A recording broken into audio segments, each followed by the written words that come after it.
Hello students, welcome back again your economics station unlock economics. But आज हम unlock economics के channel पर economics नहीं बिजनेस स्टडी चालू करने वाले हैं। अनलॉक इकोनॉमिक्स तो चैनल है, लेकिन इस पर अब तुम्हारे धीरे धीरे करके सारे कंटेंट मिलने लगेंगे।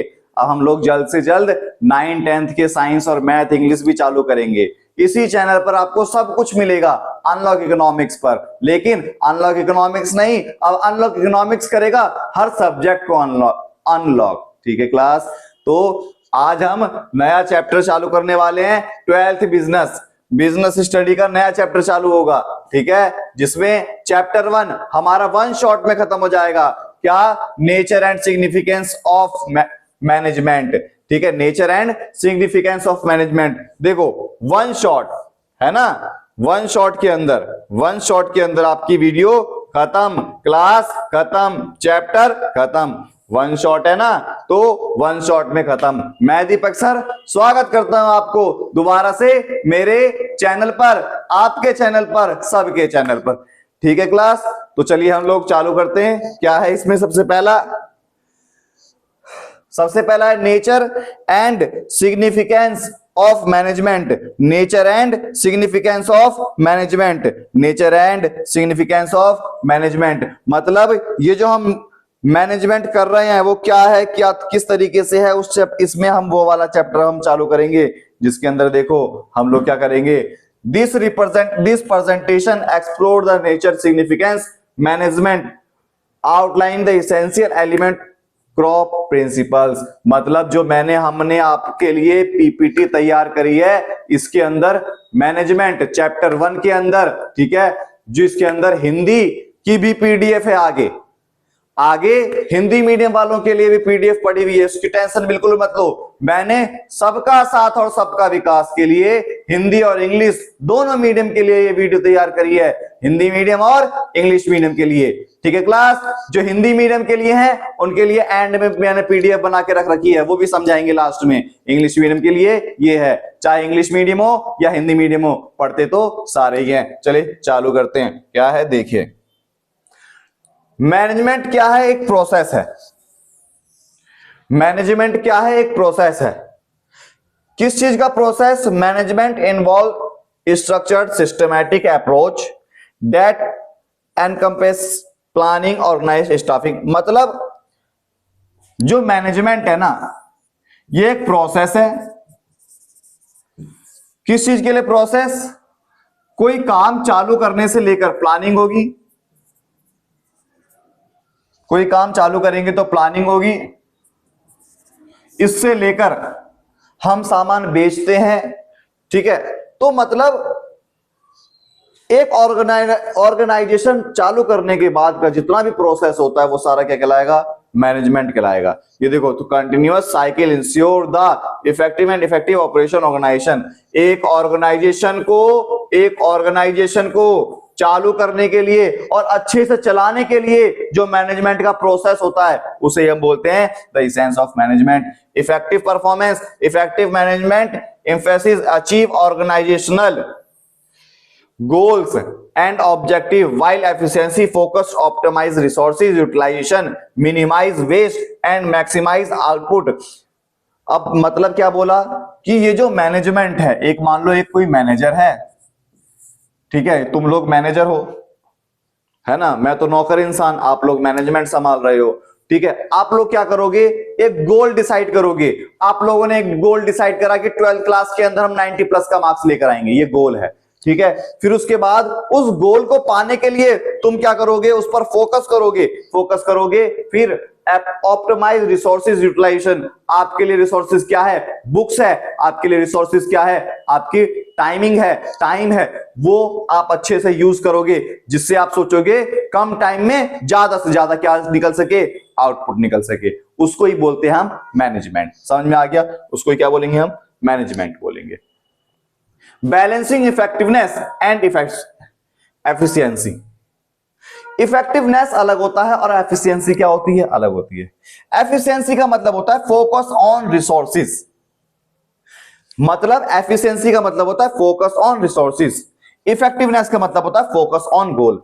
मतलब इससे हम जो हमारे पास रिसोर्सेज हैं जो हमारे पास रिसोर्सेज हैं इसको हम कम से कम खर्चा करेंगे और ज्यादा से ज्यादा आउटपुट निकालने पर ध्यान देंगे। और इफेक्टिवनेस का मतलब हमें नहीं पता हम कैसे गोल प्राप्त करें, हमें बस गोल अचीव करना है। इसमें सिर्फ गोल पर ध्यान दिया जाता है, इसमें इफेक्टिवनेस पर, एफिशिएंसी के अंदर रिसोर्सेज कम करके ज्यादा अच्छा रिजल्ट निकालने को ही क्या बोलते हैं, हम बोलते हैं एफिशिएंसी। समझ में आ गया? बहुत बढ़िया। अभी हम इंग्लिश की पीपीटी चालू हो रखी है, इसके बाद हमारी हिंदी की पीपीटी आएगी। हिंदी में भी है, इंग्लिश में पढ़ो, हिंदी में पढ़ो। सबका साथ सबका विकास, दीपक सर जिंदाबाद। ठीक है, हाँ बिल्कुल। की कैरेक्टर ऑफ मैनेजमेंट, मैनेजमेंट का की कैरेक्टर क्या है, क्यों करते हैं हम मैनेजमेंट? तुम लोग क्यों करोगे मैनेजमेंट? तुम लोग मैनेजमेंट क्यों करोगे? तो देखो, गोल पाने के लिए, गोल अचीव करने के लिए, प्रिविजिव फंक्शन। देखो गोल वाला तो बहुत आसान है, कुछ नहीं करना, तुम्हें सारे पॉइंट याद नहीं करने, मान तुम्हें सिर्फ 3-3 4-4 पॉइंट याद करने हैं। अब देखो, हम बिजनेस स्टडी हमने चालू कर दी, हम धीरे धीरे और एक्सपेंड करते जाएंगे, क्वेश्चन पेपर तैयार करेंगे। ठीक है, management is applicable to all organisation, मतलब प्रिविजिव फंक्शन का मतलब सभी ऑर्गेनाइजेशन के जो डिपार्टमेंट हैं सब जगह मैनेजमेंट होता है। ये नहीं कि बस एक जगह मैनेजमेंट लगा दिया बात खत्म, एक सब्जेक्ट में मैनेजमेंट लगा दिया बात खत्म। Multi dimensional aspect, multi dimensional aspect का मतलब diverse fact including planning, organisation, topic, leading and controlling each dimension play crucial role over success. मतलब ये जो सारे जो डायमेंशनल हैं, सारे जो हमारे डिपार्टमेंट हैं, सब एक क्रूशियल रोल अपनाते हैं किसके अंदर, मैनेजमेंट को पूरा करने के लिए। कंटिन्यूअस प्रोसेस, हमेशा मैनेजमेंट चलता रहता है। ग्रुप एक्टिविटी, एक अकेला इंसान कभी भी सक्सेस नहीं हो पाएगा। दीपक सर कभी भी अकेले सक्सेस नहीं हो पाएंगे, दीपक सर का साथ तुम्हें देना पड़ेगा। मुझे सक्सेस करने के लिए तुम्हारा साथ चाहिए, कितना, ज्यादा नहीं, सिर्फ एक सब्सक्राइब। आप लोग अगर ठान लो ना कि दीपक सर को आगे बढ़ाना है, दीपक सर को आगे बढ़ाना है, अगर आप लोग ठान लो, ज्यादा नहीं, आप लोग सिर्फ 2 से सब्सक्राइब कराओ, उन्हें बोलो 2 से सब्सक्राइब करने के लिए। कौन? फालतू के बच्चों से नहीं, जो 11th और 12th के बच्चे हैं, जो 10th के बच्चे हैं, उनसे सब्सक्राइब कराना है। मम्मी पापा क्या करेंगे पढ़ के, हमें स्टूडेंट से सब्सक्राइब कराना है। ठीक है, डायनेमिक फंक्शन मतलब बदलते वातावरण के अंदर, बदलते वातावरण के अंदर जैसे जैसे एनवायरनमेंट चेंज होता रहता है, हमें क्या करना पड़ेगा, हमें मैनेजमेंट भी चेंज करना पड़ेगा। ठीक है, ऑब्जेक्टिव ऑफ मैनेजमेंट, हम मैनेजमेंट क्यों बनाते हैं, क्यों जरूरी है मैनेजमेंट करना? तुम टाइम टेबल क्यों बनाओगे, टाइम टेबल क्यों बनाओगे? तो सबसे पहला ऑर्गेनाइजेशनल ऑब्जेक्टिव।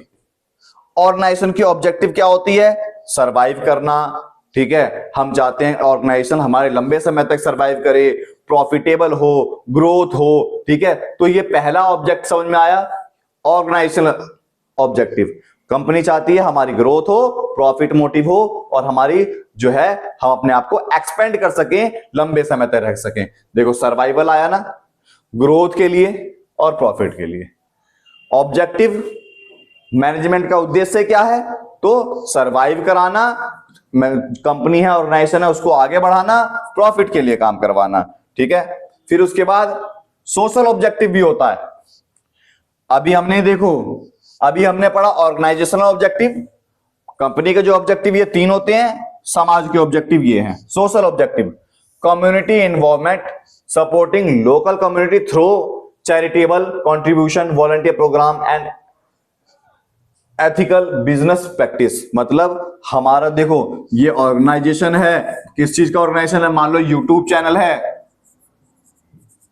ठीक है, मेरा पहला परम कर्तव्य क्या होगा कि मैं अपनी जो मेरी ऑर्गेनाइजेशन है उसे आगे बढ़ाऊं, उसको ग्रोथ हो, प्रॉफिटेबल हो सके, ये हो सके।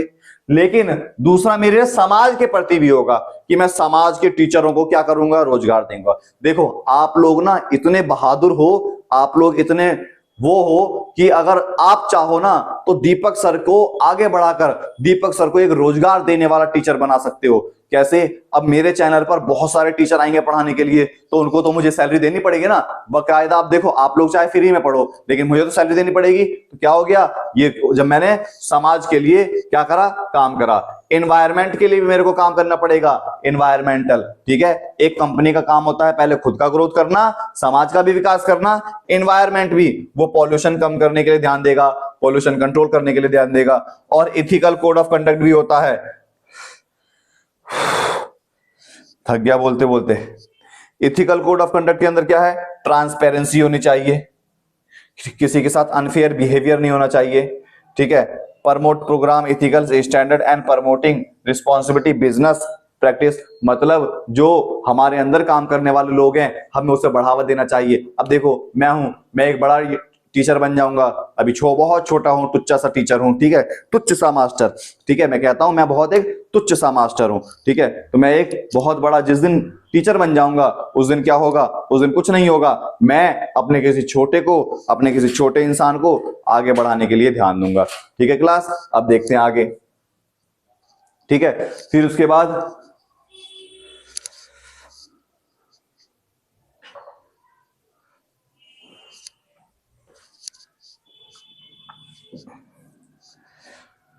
Personal and individual objective, employ development, जो पर्सनल ऑब्जेक्टिव होता है एम्प्लॉय डेवलपमेंट होना चाहिए। Providing opportunity from employees to learn growth and advance their skill, मतलब एक management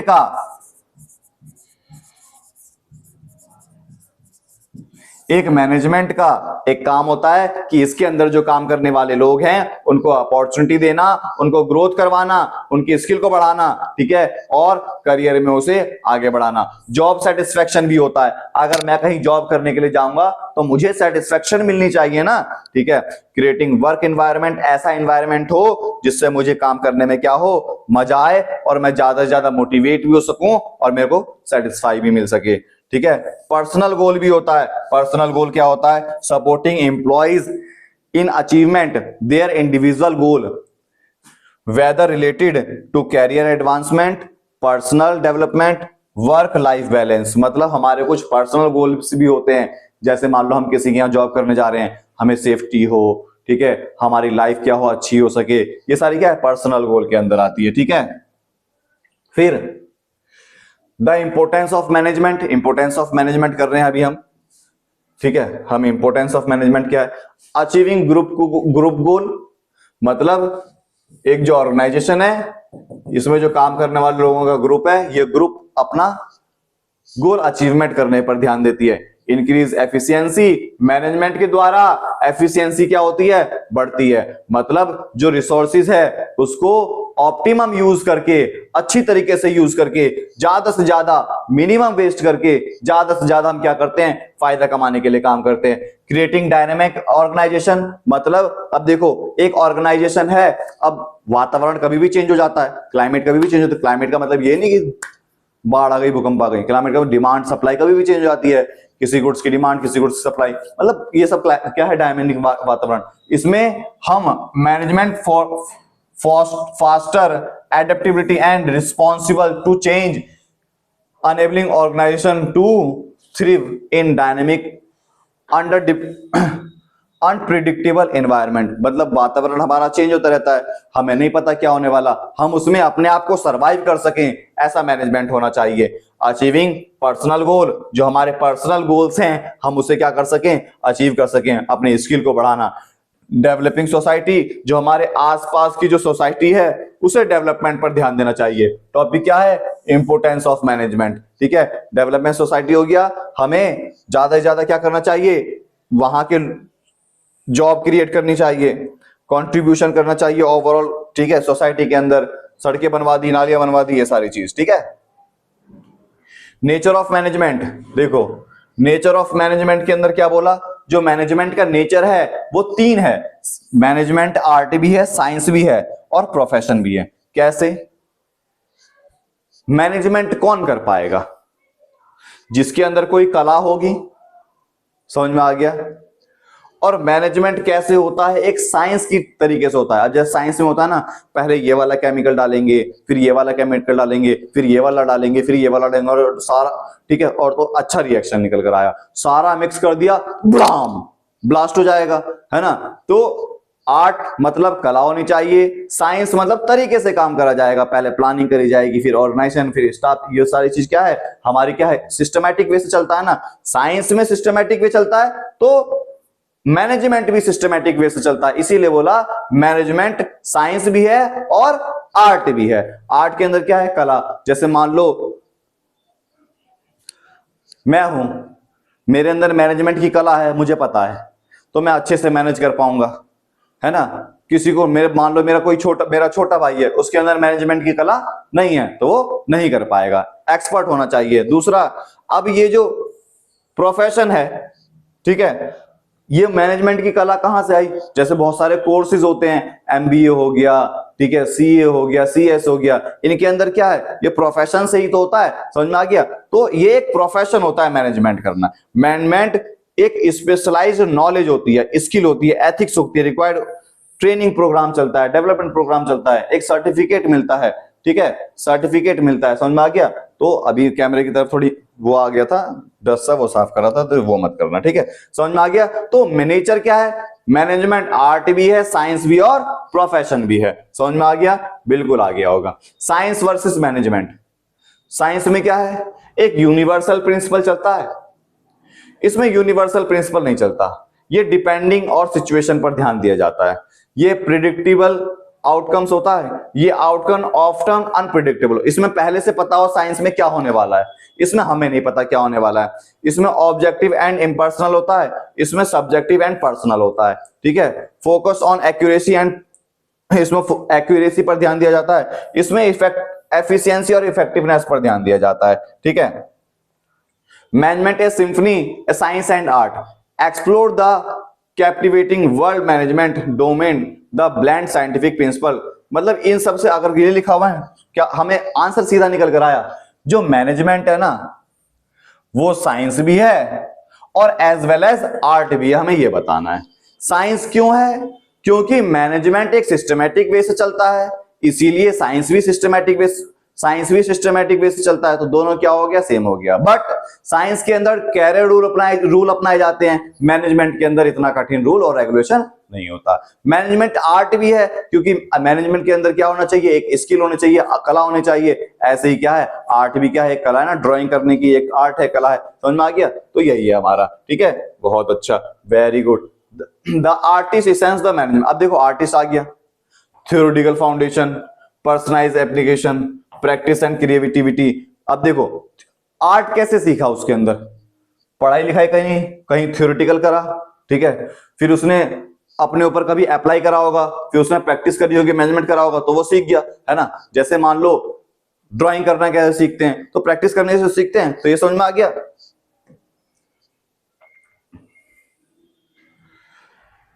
management as a science, वही बात मैंने बताई, discipline, logical and based on empirical evidence, management employ scientific principle, solve problem, achieve objective. Science भी क्या है, systematic way से चलता है, ऑब्जेक्ट और मैनेजमेंट भी क्या है, सिस्टमैटिक वे से चलेगा और प्रॉब्लम को सॉल्व करने का करेगा। आर्ट क्या है, ये इंस्टीट्यूशन, क्रिएटिविटी एंड एडेप्टेबिलिटी पर ध्यान दिया जाता है, ठीक है। जैसे मान लो कोई टेलर है, टेलर के अप्रोच ने क्या बोला, एक unique situation and inspire their team. कोई सिचुएशन दे दी और टीम को इंस्पायर कर दिया, वो अपने आप कला सीख जाएगी, ठीक है, समझ में आ गया। जैसे जापान के अंदर होता है, बच्चा पैदा हुआ, उसको तैराना नहीं सिखाते, उसको पानी में थोड़ी थोड़ी देर छोड़ते रहते हैं, डर लगता है, फिर धीरे धीरे वो तैरना सीख जाता है, समझ में आ गया। Management learn of profession, management के बारे में मैंने प्रोफेशन बताया, प्रोफेशन ये बड़ा इंपॉर्टेंट है।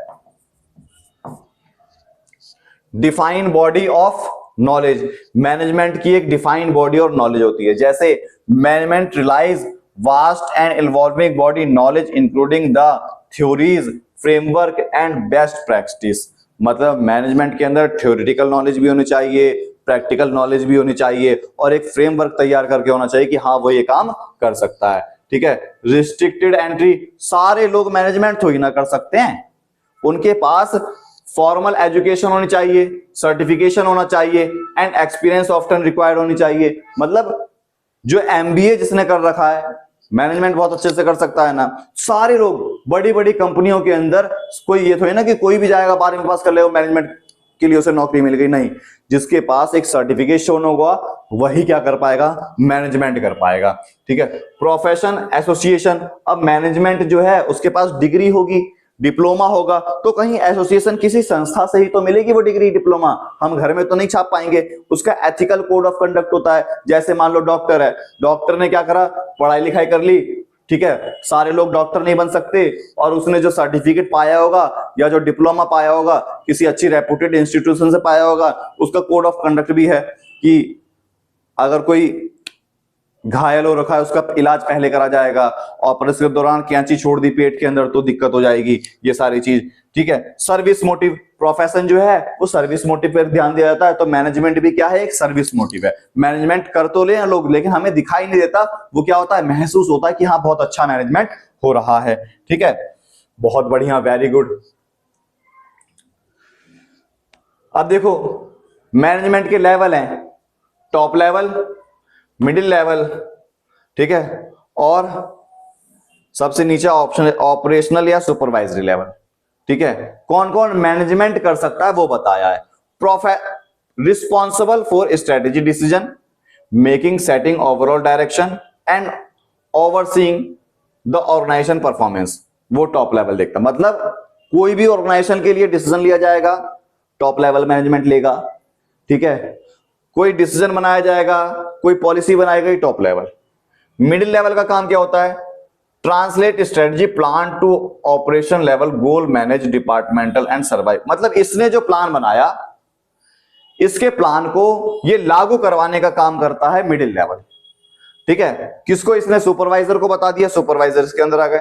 Directly oversees employees ensure day to day operation run smoothly and short middle management. ठीक है, मतलब जो सुपरवाइजर का या जो ऑपरेशन का काम होता है, इसमें बोला कि जो इन्होंने बनाया नियम कानून, इसने उसे लागू करवा दिया।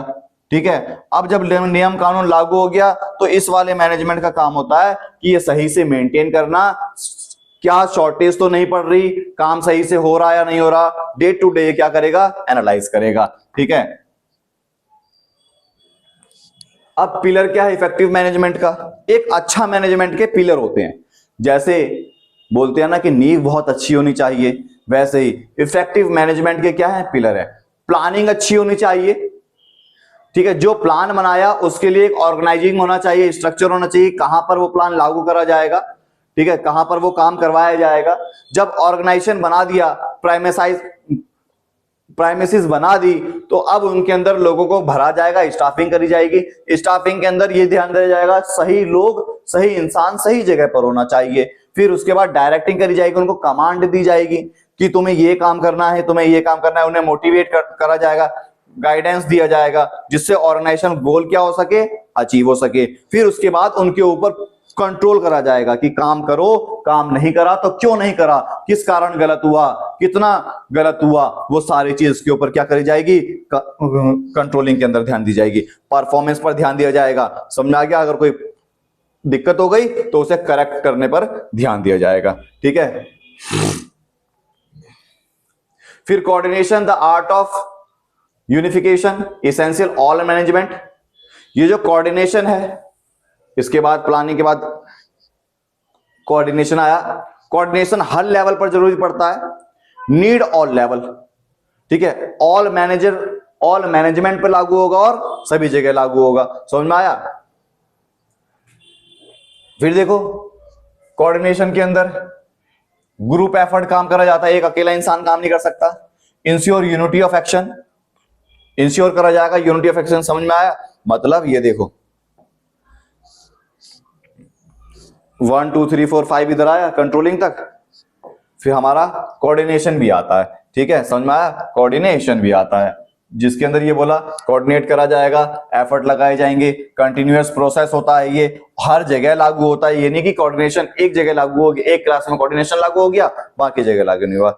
शेयर रिस्पॉन्सिबिलिटी, अगर रिस्पॉन्सिबिलिटी क्या है, effective coordination on the committee and cooperation all management regard the level, मतलब जो रिस्पॉन्सिबिलिटी है वो दी जाएगी, तुम्हें काम दे दिया, अब तुम्हारे ऊपर रिस्पॉन्सिबिलिटी आ गई कि काम क्यों नहीं करा इसका।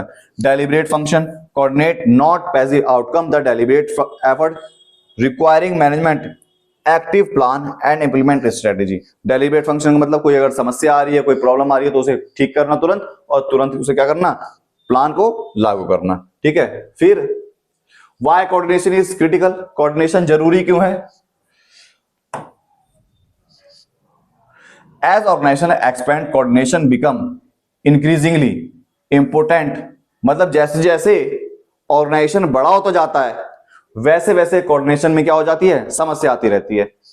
Differentiation with specialised function coordination is essential to ensure that each department contribute effectively overall goal, मतलब गोल जो है ना, गोल उसका ओवरऑल हो सके विकास, इसी को ध्यान में रखते हुए।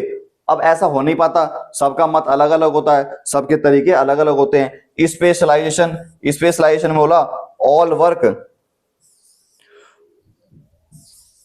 All work become increasingly specialised, coordination is crucial to bridge gap and ensure the seamless flow information and activities, मतलब स्पेशलाइजेशन बोला एज वर्क बिकम इंक्रीजिंगली, धीरे धीरे काम बढ़ता रहता है, बढ़ता रहता है, बढ़ता रहता है, और कोऑर्डिनेशन क्या हो जाता है, क्रूशियल होता जाता है, दिक्कत होता जाता है। ठीक है, अब देखो प्रबंध की प्रकृति समझ में आया। ये प्रबंध हिंदी में, अब देखो इंग्लिश में हमारा खत्म हो गया, अब एक बार हम हिंदी में देख लेते हैं फटाफट। प्रबंध का मतलब क्या है, मैनेजमेंट। ये किसी गोल को प्राप्त करने के लिए जो प्रक्रिया करी जाती है उसे क्या बोलते हैं, हम मैनेजमेंट बोलते हैं।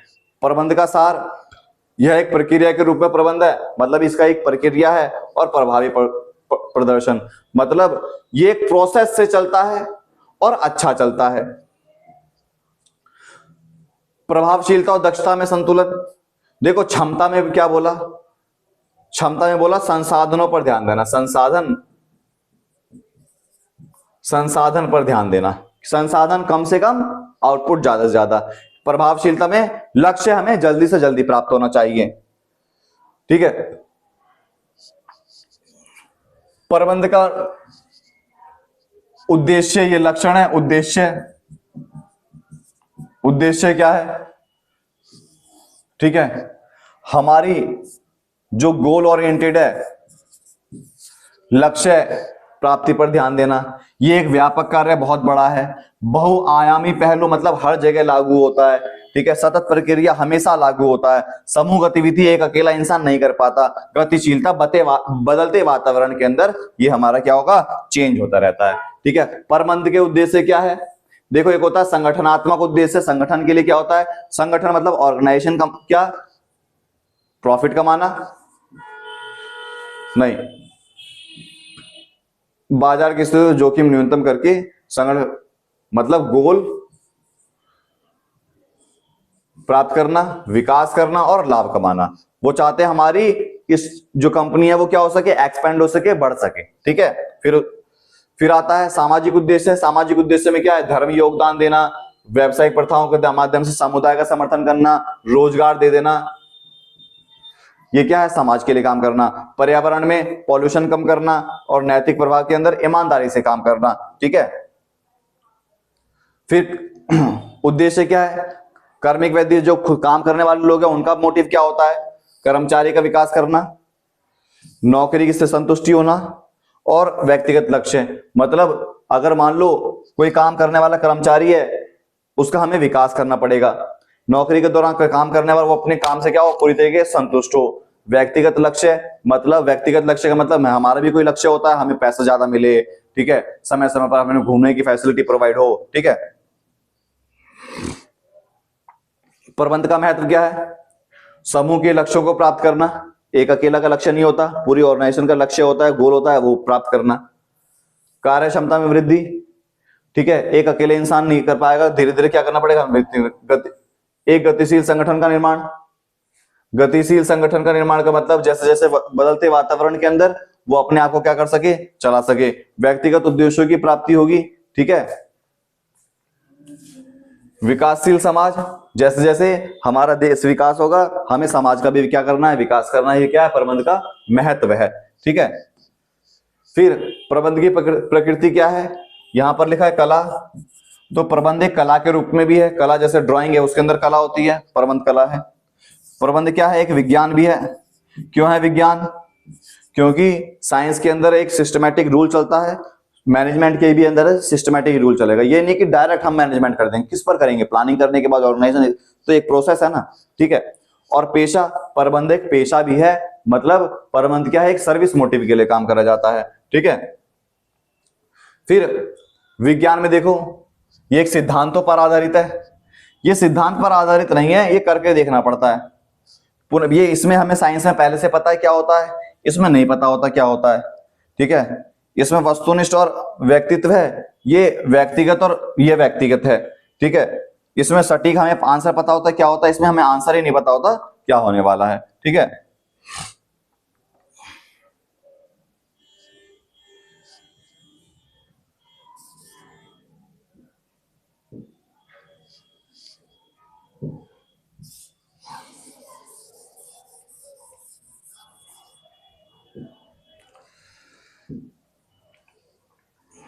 अब देखो प्रबंध विज्ञान और कला की एक सिम्फनी।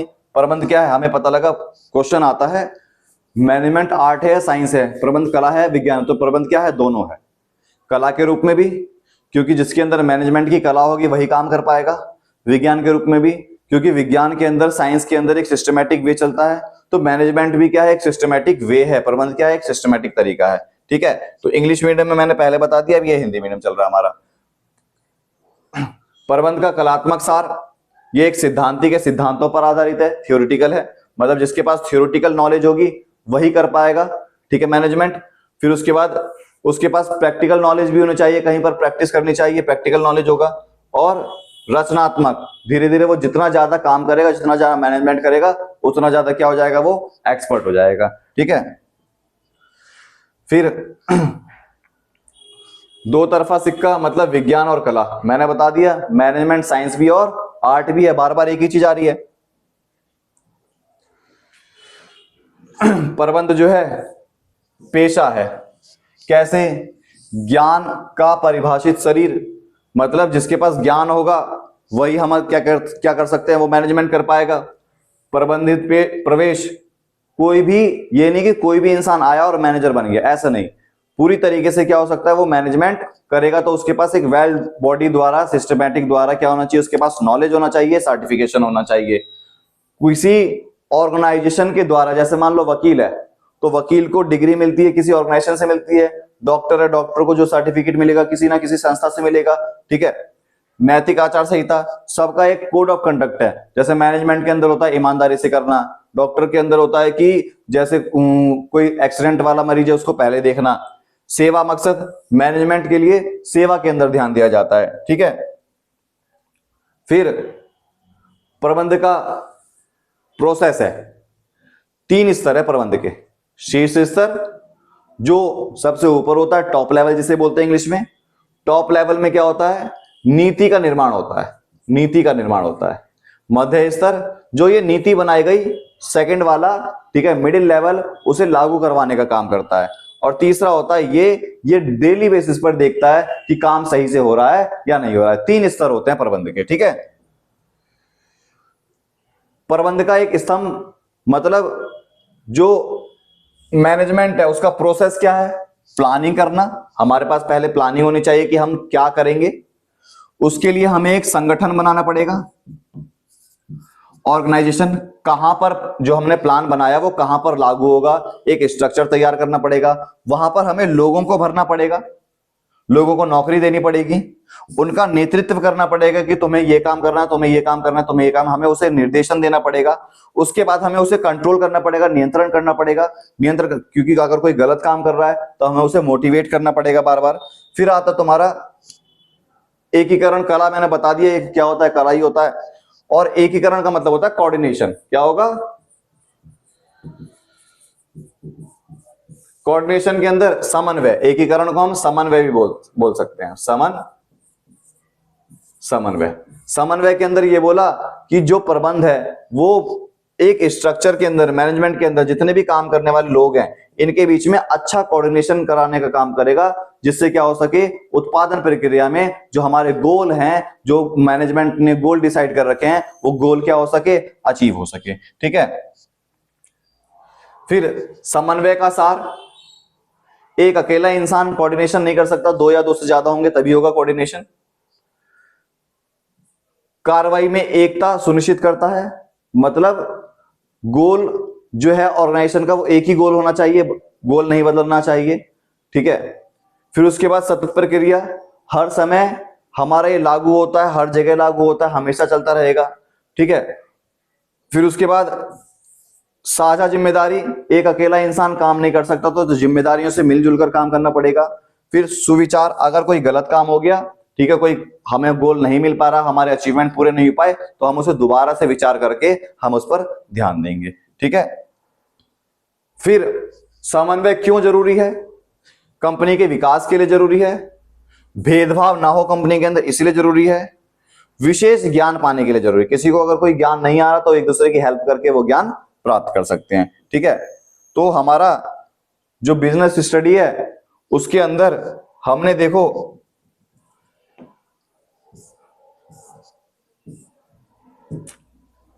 जो हमारा बिजनेस है उसके अंदर हमने चैप्टर 1 एक शॉर्ट के अंदर हमने पूरा खत्म करा, जिसमें आपको मैंने शुरू में इंग्लिश की वीडियो प्रोवाइड कराई, लास्ट में हिंदी की वीडियो प्रोवाइड कराई। तो आपको अगर आप लोग कहीं पर सर्च मारोगे या तो सिर्फ इंग्लिश में मिलेगा या सिर्फ हिंदी में मिलेगा, आपको दोनों एक ही साथ एक ही चैनल पर मिल गया। ठीक है। और एक वीडियो में हमारा खत्म हो गया। आपको क्या करना है, इसे ज्यादा से ज्यादा शेयर करना है और सब्सक्राइब करना है। ठीक है क्लास, थैंक यू क्लास।